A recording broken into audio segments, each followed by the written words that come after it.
ஐயோ குஷி படத்துல மும்தாஜ் சொல்லுவாங்கல்ல, அந்த மாதிரிதான் இருக்கு உங்க நிலைமை. கொத்தடிமை கூட்டமும் ஆம குஞ்சு கூட்டமும் வயிற்றுச்சலையும் வயிற்று கிடப்புலையும் எப்பா பாவமா இருக்காங்க. ஏன்னா இன்னைக்கு ஜனநாயகன் ரிலீஸ் மூஞ்சி எங்க கொண்டு போய் வச்சுக்கிறது தெரியாம சுத்திக்கிட்டு இருக்காங்க. ஏன்னா அந்த படம் வரவிடாம பண்றதுக்கு இவங்க எல்லாருக்குமே பங்கு இருக்கு. இன்னைக்கு என்னடா பண்றது அப்படின்னு உட்காந்துருக்கானுங்க. படம் ரிலீஸ் சாமானிய மக்கள், நான் சொல்றது விஜய் ஃபேன்ஸ் இல்ல, விஜய்க்கு ஓட்டு போட்டவங்களை தாண்டியும் இந்த விஷயத்த அவ்வளவு கொண்டாடிக்கிட்டு இருக்காங்க. இவங்களுக்கு என்ன பண்றதே தெரியல. எல்லாரும் மூஞ்சியும் பாத்தீங்கன்னா சாணி தட்டின மாதிரி இருக்கு. நீங்க மூஞ்சி இவனுக்கு பேசினா கருத்தரை பண்ணி மாதிரி கத்திக்கிட்டு கிடக்குறானுங்க கடந்து ஐயோ ஐயோன்னு சொல்லி பார்க்கவே ரொம்ப சந்தோஷமா இருக்கு.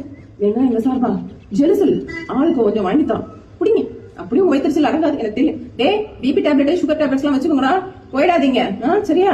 ஒரு வீடியோ போடுறேன், ரொம்ப சாதாரணப்பட்ட மக்கள் வந்து கொண்டாடுறாங்க. அதுக்கு இந்த என்டிகே எருமைகள் இருக்குல்ல, என்டிகே எருமைகள், அந்த எருமைகள் என்ன பேசிருக்குன்னு மட்டும் பாருங்க.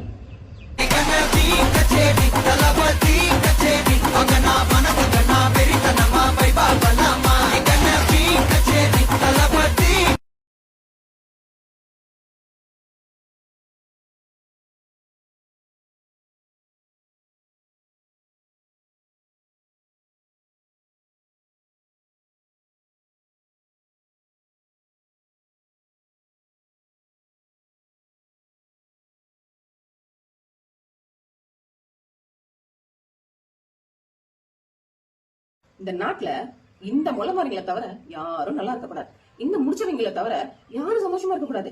ஒரு கோமாளி கூட்டம் இருக்குல்ல, நான் சொல்றது ரெண்டு கட்சியிலுமே ஒன்னாவது ஆட்சிக்கு வந்து இவ்வளவு அலப்பறை பண்ணி ஒரு பக்கம் அடங்கி உட்கார்ந்து இருக்குன்னா, இன்னொன்னு எதுலயுமே வரல. அது ரெண்டும் கட்டம், எல்லாத்தையுமே ரெண்டும் கட்டம்.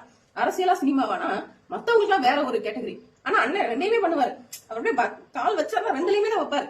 சொயின்னு போறது சரியா. அது அரசியல வைப்பேன், சினிமால வைப்பேன். ஆனா மத்தவங்களை கூத்தாடி நான் பேசுவேன். அரசியலே நான் ஜெயிக்க மாட்டேன், எதுவும் பண்ண மாட்டேன். ஆனா நான் என்ன அரசியல்வாதின்னு சொல்லிப்பேன். வந்த 2 வருஷத்துலயே ஒருத்தன் ஜெயிச்சிட்டானா அது மேல வைத்தறிச்சலையும் வன்மத்தையும் கக்குவேன். எதுக்கு தாண்டா நீங்க இந்த ஈன பொழப்பு பொழைச்சிட்டு இருக்கீங்க? ஆனா எங்களுக்கு ஒரே ஹாப்பியா இருக்கு. நாங்க இன்னைக்கு முழுக்க ஜாலியா இருப்போம்.